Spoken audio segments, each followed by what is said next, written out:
지난 토세 때 우리는 영적인 시각을 회복해야 된다라는 주제로 말씀을 나누었습니다. 예수님은 우리에게 빛으로 오셨지만 그럼에도 불구하고 우리가 제대로 보지 못하는 이유가 우리의 눈이 어두워졌기 때문이라고 말씀드렸습니다.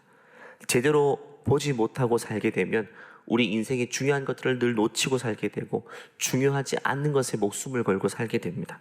그래서 우리는 시각장애인 성경에 등장하는 바디메오처럼 주여 나로 하여금 보게 하소서라는 기도의 제목을 가지고 살아야 된다고 말씀을 나눴죠. 그 설교의 제목을 똑바로 보게 하소서였습니다. 오늘은 그 설교에 이어서 똑바로 듣게 하소서라는 제목으로 말씀을 나누기를 원합니다. 제대로 보는 것만큼이나 중요한 것은 제대로 듣는 것입니다. 물론 여기서 듣는다는 것은 어떤 귀를 열어서 어떤 물리적인 소리를 듣는다는 말이 아닙니다. 귀가 있으면 물리적인 소리는 다 들을 수 있지만 중요한 것은 성경에서 말하는 듣게 하소서라는 것은요, 우리의 마음을 연다는 것입니다. 마음을 열어서 정말 우리 인생의 가장 중요한 음성, 하나님의 음성에 주목하여 살게 해달라는 내용이죠. 이스라엘 백성을 보면 그들은 하나님의 음성을 귀로는 들었지만, 모세를 통해 귀로는 들었지만 중요한 것은 마음이 완고하여져서 그의 음성을 있는 그대로 듣지 못하고 늘 자기 입장에서 해석하고 판단해 버렸습니다. 그는 들은 것이 아니었던 것이죠. 귀가 닫혀 있었다라고 성경은 표현하고 있습니다. 귀는 열려 있는데 마음이 닫혀 있으니까 하나님의 진단은 뭐냐면 너희들의 귀가 닫혀 있다라고 말씀하는 겁니다. 결국 듣지 못하는 것, 보지 못하는 것은 마음의 내면의 문제인 것입니다. 이스라엘 백성들은 늘 귀가 문제였습니다. 하나님의 말씀 앞에 완고한 마음을 가지고 있었기 때문에 그의 음성을 곧대로 듣지 못하고 거부하거나 왜곡했다는 것입니다. 결국 눈과 귀의 문제이기보다 마음의 문제였던 것입니다. 내면의 상태가 부패하였고 어두우니까, 완고하니까 보는 눈도 왜곡되었고 듣는 귀도 왜곡되었던 것입니다. 그 결과 하나님은 당신의 백성들이 그러한 모습에 어떤 반응을 보이셨는가? 아무리 말씀하셔도 제대로 듣지 않았던 이스라엘 백성들을 향해 어떤 반응을 보이셨던가? 그게 바로 오늘 본문의 말씀입니다. 성경이 일러스되 오늘 너희가 그의 음성을 듣거든, 똑같은 표현이 등장합니다. 경노하시게 하던 것 같이 너희 마음을 완고하게 하지 말라 했으니 듣고 경노하시게 하던 자가 누구냐? 모세를 따라 애굽에서 나온 모든 사람이 아니냐? 이스라엘 백성들이 하나님의 말씀에 귀를 닫고 사니까 하나님이 경노하셨다. 또 하나님이 40년 동안 누구에게 노하셨느냐? 그들의 시체가 광야에 엎드러진 범죄한 자들에게 아니냐? 15, 16, 17 반복되는 표현이 노하셨다, 경노하셨다. 당신의 백성이 결국 하나님의 진노를 유발하게 되는 포인트는 어디 시점인가 하면 하나님의 말씀을 제대로 듣지 못하게 되는 그 시점부터 하나님은 당신의 백성을 향해 노하실 수밖에 없는 것입니다. 아무리 말씀하셔도 귀를 닫고 있어요. 마음을 닫고 있어요. 듣지 못합니다. 듣지 못하니까 엉뚱하게 생각하고 엉뚱하게 판단하고 엉뚱하게 행동할 수밖에 없죠. 그 삶 전체가 하나님과 거리가 멀어질 수밖에 없는 것입니다. 그때 하나님은 당신의 백성이 결국에는 참다가 진노하시겠다, 경노하시겠다고 말씀하십니다. 하나님이 당신의 백성에게 진노하시고 경노하시면 어떻게 되는가? 하나님의 반응은 거의 일관적입니다. 가장 무서운 반응입니다. 가장 무서운 반응이 내버려 두는 반응입니다. 그냥 가만히 내버려 둡니다. 제 멋대로 살도록 유기된 것처럼 내버려 두는 것입니다. 하나님이 가장 화났을 때 이스라엘 백성에게 하는 행동입니다. 너희들 생각하는 대로, 너희들 듣는 대로 그대로 행동하도록 내버려 두는 거죠. 이게 가장 무서운 징계입니다. 자녀가 잘못된 길을 스스로 갈 때 내버려 두는 것만큼 무서운 건 없습니다. 부모가 자녀에게 간섭하고 잔소리를 할 때는요, 마음이 있을 때고요, 완전히 포기했을 때는 내버려 두는 겁니다. 이스라엘 백성들은 스스로 하나님의 음성에 귀를 닫고 살았기 때문에 그들은 스스로의 멸망길을 향해 나아갔습니다. 마치 사냥꾼이 올무를 이렇게 여기도 놓고 저기도 놓았는데 하나님의 음성을 듣고 가야지만 피해갈 수 있는데 그 음성에 귀를 닫고 사니까 그 올무만 골라서 여기도 밟고 저기도 밟고 여기도 빠지고 저기도 빠지고, 그래서 허우적거리고 이런 인생이 늘 반복되는데 하나님은 어느 순간부터 그들이 그렇게 살도록 내버려 두시게 됩니다. 구약의 이스라엘 백성들의 스토리를 보면 말도 못하는 사건에 연루되고 정말 인간 이하의 삶에 모습을 보여주게 되는데 그게 바로 하나님이 내버려 두었을 때 나타나는 증상입니다. 우리 인생도 그럴 수 있다는 겁니다. 스스로 판단하고 결정해서 내리는 결론을 스스로가 겪으며 살면서 하나님은 뼈저리게 후회하고 뼈저리게 돌이키게 만드는 것입니다. 어릴 적 엄마의 말을 듣지 않고 제가 늘 덜렁덜렁 댔거든요. 도시락 싸주시면 도시락 들고 가라. 아침에 늘 말씀하시는데 신주머니하고 도시락 가방을 자주 놓치고 살았어요. 왜? 엄마 말씀을 제대로 듣지 않았기 때문에. 근데 그렇게 해도 엄마가 늘 도시락 가방 갖다 주시잖아요. 그게 반복되다 보니까 또 안 듣는 거예요. 어느샌가 도시락을 놓고 왔는데 안 가져다 주시는 거예요. 점심 때 한두 번 쫄쫄 굶다 보니까 그제서야 엄마 말씀을 드려야 되겠다라는 생각이 드는 거예요. 때로는 부모는 자녀에게 그렇게 교훈하기도 하잖아요. 하나님 이스라엘 백성 지금 우리 애를 향해서 그렇게 교훈하실 때도 있어요. 우리 인생 가운데 하나님 왜 안 도와주십니까? 지금 도와주셔야 되는데 기도하고 있는데 왜 안 도와주십니까? 그것은 때로는 하나님의 음성을 듣지 않고 사는 우리 인생을 향해서 네가 스스로 잘못된 판단 내리고 잘못된 길을 간 결정을 스스로가 겪어보라고 말씀하시는 때일 수도 있어요. 애초에 듣지 않고 내가 판단하고 내가 행동한 결과이기 때문에. 탕자 이야기를 봐도 그렇죠. 탕자는 어느 순간부터 아버지의 음성을 듣지 않고 살게 돼요. 그러자 아버지의 마음이 느껴지지 않죠. 그때부터 탕자는 아버지의 집을 떠날 생각만 하게 됩니다. 아버지는 그 마음의 계획을 다 알고 있었음에도 불구하고 유산을 미리 챙겨 주었죠. 스스로의 결정대로 하도록 내버려 둔 것입니다. 아버지는 아들을 너무 잘 알고 있어요. 이미 아버지의 말씀을 어느 순간부터 아예 귀를 닫고 산다는 걸 너무나도 잘 알고 있었기 때문에 아무리 잔소리하고 붙잡아 놓아도 별 수가 없다는 사실을 알기 때문에 유산을 챙겨서 준 겁니다. 어떻게 될 건지 다 알면서 말입니다. 그리고 결국 탕자는요, 아버지의 집을 떠나서 엉망진창으로 살죠. 그래서 뼈저리게 깨닫게 되죠. 내가 아버지의 말씀을 귀퉁으로 듣고 살았구나. 아버지는 나에게 많이 말씀하셔도 나는 하나도 제대로 듣지 않고 살았구나. 오랜 세월을 낭비했고 많은 재정을 낭비했고 상처투성이 인생을 살고 그제서야 아버지의 음성이 그리워서 아버지의 집으로 돌아오게 돼요. 물론 배고파서 돌아온 겁니다. 근데 우리 인생도 그렇단 말이죠. 지금 하나님은요, 우리에게 지금도 말씀하고 계십니다. 지금도 말씀하세요. 하나님의 따스한 음성으로 우리를 사랑한다고 말씀해 주십니다. 그 음성을 듣는 분들은 지금 듣고 계시는 거예요. 험한 세상을 살아가면서 상처투성이 인생으로 살아가는 우리에게 하나님은 이 토세의 자리를 통해서도 우리를 위로하는 음성을 들려주고 계시는 겁니다. 귀가 있는 자는, 마음이 있는 자는 그 음성을 듣고 회복되고 치유받아서 이 자리를 떠나는 것이고, 귀가 닫혀있고 마음이 닫혀있는 분들은 아무 소리도 듣지 못한 채 완고해져서 이 자리를 떠나게 될 겁니다. 저는 얼마 전 화요성령 기도회 때 기도하면서 하나님의 강력한 음성을 들었습니다. 귀로 들은 게 아니라 마음으로 듣게 된 거예요. 성령께서 마음을 감동하시는데 제 속에서 치유와 회복이 일어났어요. 바쁜 현대인들이 다 상처투성이로 살지 않습니까? 이리 치고 저리 치고. 이 세상 자체가 아무리 잘 살아도 우리는 상처를 받을 수밖에 없어요. 지치고 피곤하고 아프고 고달프고. 그때 하나님의 음성을 듣는 것밖에 해답이 없는 거예요. 다른 건 다 미봉책입니다.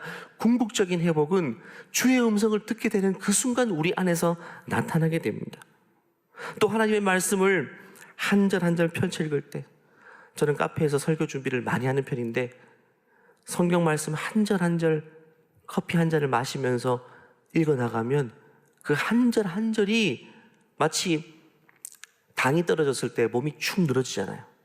그때 사탕 먹고 초콜릿 먹으면 몸에 생기가 좀 이렇게 도는 것처럼 내 영혼이 그렇게 회복되는 걸 경험합니다. 내 영혼이 완전히 늘어져 있다가 그 말씀 한 절 한 절이 꿀송이가 되어서 내 당을 충전해 주는 것처럼 그때 내 영혼이 다시금 힘을 얻고 회복되는 느낌을 듣게 되는 거예요. 결국 말씀을 듣는 것 외에는 다른 방법이 없는 겁니다. 하나님의 음성은요, 듣고자 하는 마음이 있으면 언제든지 들려주십니다. 하지만 듣고자 하는 마음이 없으면 아무리 말씀하셔도 우리는 듣지 못한 채 살아가게 되는 것입니다.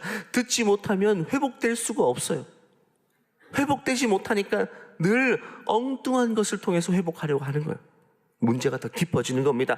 풀지 못하는 상황까지 가버리고 마는 것입니다. 하나님의 백성이 하나님의 음성을 듣지 못하며 사는 것만큼 비참한 건 없습니다. 아니, 하나님의 음성을 듣지 못하면 그때부터는 하나님의 백성이 아닌 겁니다. 왜? 제멋대로 살 것이 뻔하기 때문에. 주의 음성 듣지 못하면 우리는 우리 생각대로, 우리 판단대로 살 수밖에 없잖아요. 그렇기 때문에 그때부터는 하나님의 백성의 삶이 아닌 것입니다. 오늘 이 토세를 통해서 말씀 듣고 기도하는 이 자리를 통해서 하나님 반드시 우리에게 말씀해 주실 겁니다. 그 음성에 귀를 기울이시고 온 마음을 열어서 주의 음성을 들으시고 이 자리를 통해서 온전히 회복되는 복된 아침이 되기를 축복합니다. 그 음성을 듣게 되면요, 우리 영혼은 반드시 회복됩니다. 다시 살아납니다. 지금 내가 어떤 인생을 살아가든, 얼마나 많이 내 인생이 무너져 있든 하나님의 음성은요, 그 어떤 자리에서든 우리를 일으켜 주시고 회복시켜 주십니다. 능력의 말씀이고 생명의 말씀입니다. 그 음성은 우리를 일으킬 뿐만 아니라 어떤 인생의 장애물도 극복해 나갈 수 있는 힘을 주는 것입니다. 그래서 우리는 주님의 말씀을 듣는 것밖에는 방법이 없는 것입니다.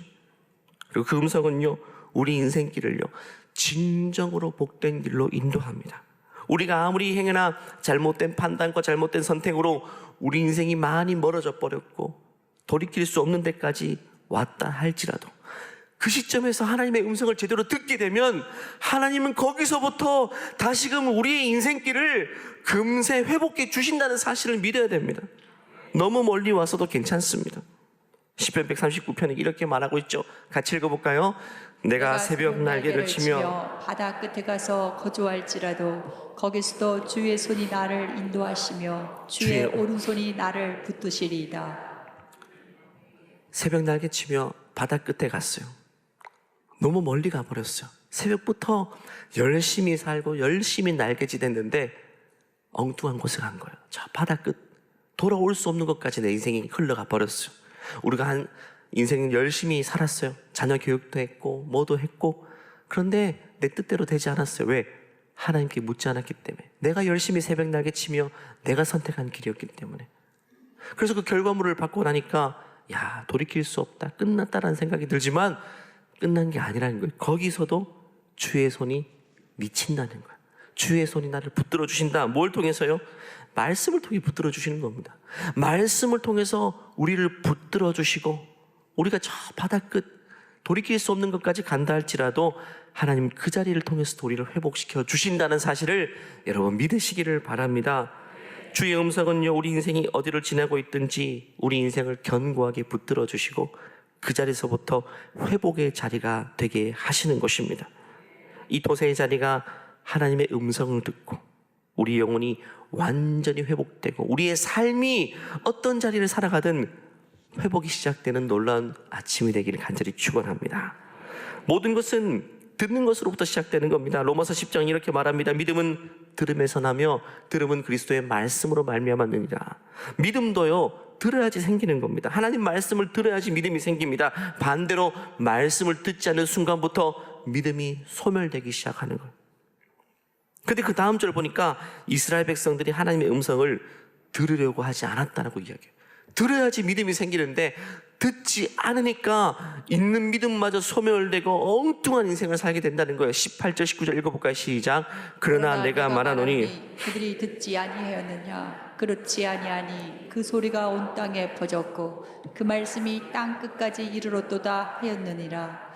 그러나 내가 말하노니 이스라엘이 알지 못하느냐. 먼저 모세가 이르되 내가 백성 아닌 자로서 너희를 시기하게 하며 미련한 백성으로서 너희를 노엽게 하리라 하였고, 하나님이 모세를 통해 선지자를 통해서 그렇게 많이 말씀하셨다는 거예요. 하나님의 말씀이 임하지 않은 게 아니라고 말합니다. 그런데 중요한 것은 그들이 듣지 않은 것이 문제였다는 거예요. 지금 이 말씀 앞에 내 삶을 돌아봐야 됩니다. 우리는 한때 하나님 말씀을 들으며 살 때가 있었습니다. 그렇기 때문에 믿음이 생긴 것이고 우리 인생이 어느 순간 복된 자리까지 가게 된 것입니다. 가정도 이루고 우리의 삶에 이런 복을 많이 주셨어요. 주의 말씀을 들었기 때문에. 근데 중요한 것은 요즘은 어떻습니까? 최근에는 어떻습니까? 지금은 어떻습니까? 그 말씀을 들으며 하루하루를 살아가고 있습니까? 아니면 이미 내 인생에 복을 받았고 나는 믿음이 생겼으니까 지금부터 그 말씀을 제껴둔 채 내 생각, 내 판단, 내 지혜대로 살아가고 있지는 않습니까? 어느 순간 마음을 닫게 되자 듣는 귀도 닫히게 되어서 설교를 들어도 그 말씀이 나에게 주시는 하나님의 음성으로 들려지지 않고 그냥 예배드리고 예배에 참석하는 것으로 내 의무를 다한 것처럼 생각하지는 않습니까? 이사야에서 1장 말씀 보면 하나님이 이사야 1장부터 백성들을 책망하고 계시는데 그들이 예배드리지 않는 것으로 책망하지 않습니다. 그들은 철저하게 예배를 드렸고요, 제사를 드렸고 제물을 바쳤고 11절을 드렸고 율례를 다 했습니다. 근데 뭘로 책망받느냐 하면 말씀을 듣지 않은 것으로 책망하는 겁니다. 그 거룩한 자리에 앉아 있었지만, 거룩한 행위를 했지만 중요한 것은 마음이 없이 했다는 것. 이유가 뭐냐 하면 듣지 못했기 때문에, 하나님 말씀에 마음이 닫고 귀를 닫은 채 살았기 때문에 결국에 하나님의 진노를 폭발시키는 그 자리까지 가게 된 것입니다. 우리는 스스로 이 말씀 앞에 자신에게 질문해 봐야 됩니다. 최근 하나님께서 나에게 말씀하신 내용이 뭐가 있는가? 한번 이 시간 생각해 보십시오. 최근 하나님이 나에게 뭐라고 말씀하셨는가? 어떤 말씀하셨고 어떤 마음을 주셨는가? 딱히 말할 것이 없다면 그건 결코 작은 문제가 아닙니다. 우리는 하루하루 말씀을 듣고 살아야 돼요. 데일리 브레드, 말씀은 데일리 브레드입니다. 그날 밥 먹어야지 힘이 생기는 것처럼, 일주일에 한 번씩 밥 안 먹는 것처럼 하루하루 우리 말씀을 듣고 그대로 살아야 되는 거예요. 근데 지금 생각해보면 내가 최근에 주님이 내게 주신 말씀이 없다면 우리는 엉뚱하게 산 겁니다. 작은 문제가 아닙니다. 우리가 인생을 오래 살다 보면 몸이 점점 노화되죠. 어쩔 수 없는 현상입니다. 오감 중에 제일 빨리 퇴화되는 기관이 후각이라고 합니다. 근데 후각은 퇴화되어도 사람이 잘 못 느껴요. 제일 빨리 느끼는 게 뭐냐 하면 청각이라고 하죠. 귀가 퇴화되는데 제일 빨리 느껴진다. 50대, 60대부터 점진적으로 퇴화되죠. 저도 귀가 어느 순간부터 예전처럼 잘 안 들리더라고요. 이어폰을 많이 꼽아서 그런지, 특별히 고주파 난청이 많다고 합니다. 2000에서 6000, 8000Hz 고주파가 안 들립니다. 고몇대. 그 어느 순간부터 여성 목소리, 피치가 높은 여성 목소리, 또 아이들의 목소리가 잘 안 들려요.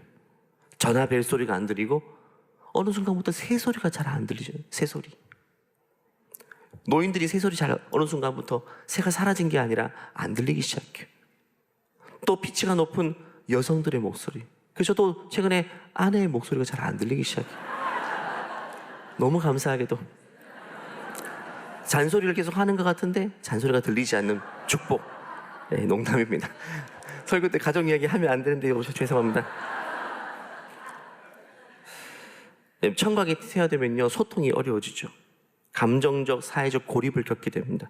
왜냐하면 상대방의 말소리가 안 들리면요 사실 소통이 안 되고 대화가 안 되는데, 그 자리에 앉아 있어도 소통이 안 되는데 그냥 끄떡끄떡 하고 있는 거예요. 그 말수가 줄어들죠. 모임을 피하게 돼요. 우울증, 인지저하, 치매까지 이르게 되는 겁니다.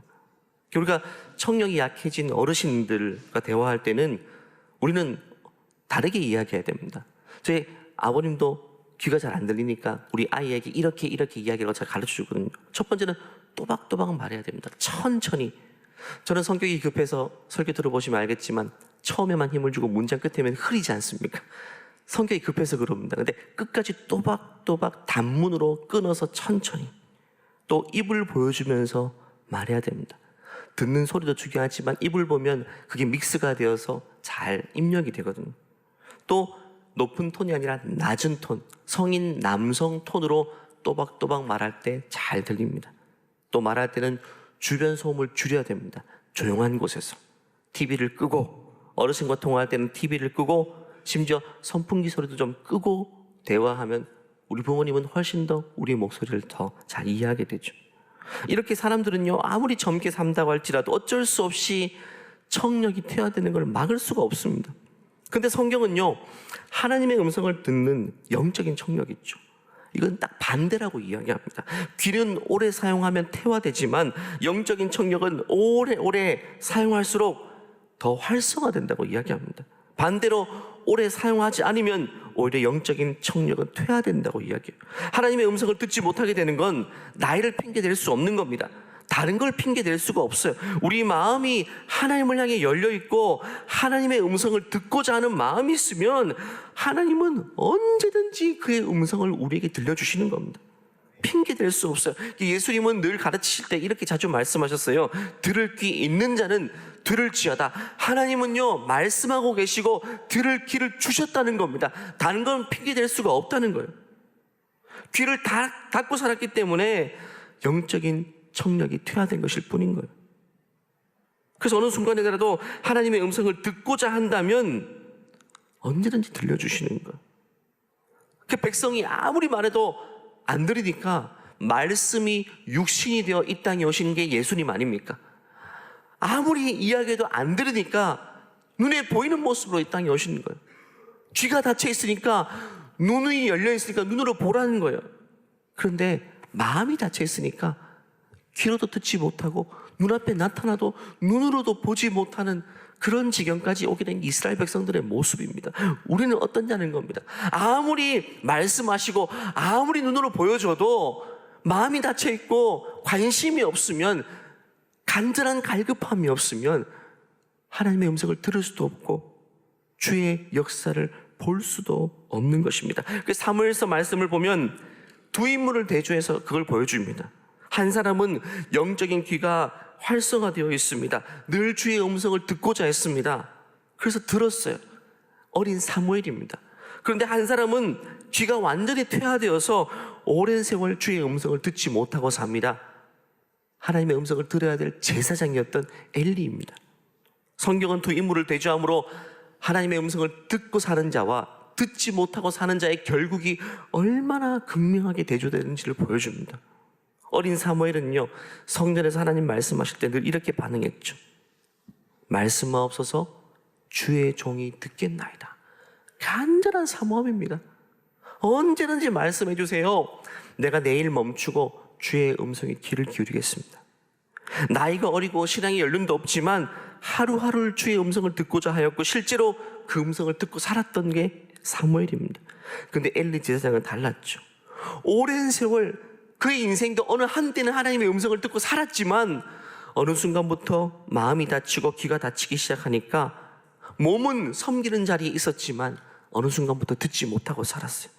그걸 대조하는 것이 사무엘상 3장의 2절 3절입니다. 엘리와 사무엘을 이렇게 대조합니다. 같이 읽어볼까요? 엘리의 눈이 점점 어두워 가서 잘 보지 못하는 그때에 그가 자기 처소에 누웠고 하나님의 등불은 아직 꺼지지 아니하였으며 사무엘은 하나님의 궤에 있는 여호와의 전 안에 누웠더니. 극명하게 대조하죠. 엘리는 자기 처소에 누웠다고 말하고 어린 사무엘은 여호와의 궤가 있는 그 전 안에 누웠다. 엘리는 누구보다도 하나님의 음성을 들어야 됩니다. 제사장이니까 자기가 하나님 말씀을 들어 백성에게 이야기해 줘야 돼요. 그런데 그는 관심이 없어요. 말씀을 사모하지 않았어요. 귀를 기울이지 않았습니다. 3절 보면 하나님의 등불은 아직 꺼지지 아니하였으며, 하나님은 여전히 그곳에 계시고 여전히 말씀하시는 분입니다. 하나님의 입이 닫힌 게 아니라는 거예요. 여전히 말씀하시는 시대임에도 불구하고 엘리 제사장은 그 음성을 듣고자 하는 어떤 기대도 없이 어디에 누웠다고요? 자기 처소에 누워있다. 이거는 하나님과의 거리를 말하는 겁니다. 하나님과의 거리를 상징합니다. 하지만 사무엘은 여호와의 전 안에 누워서 하나님과의 가까운 거리를 추구했다는 것을 보게 됩니다. 그러자 그 다음 4절 말씀 보니까 하나님은 엘리 제사장이 아닌 어린 사무엘에게 말씀하십니다. 여호와께서 사무엘을 부르시는지라 그가 대답하되 내가 여기 있나이다 하고. 이처럼 지금 같은 공간에 있잖아요. 같은 일을 하고 있어요. 어떤 사람은 주의 음성을 실시간으로 듣고 사는 사람이 있는가 하면 어떤 사람은 그 음성을 전혀 듣지 못한 채 살아가는 사람도 있습니다.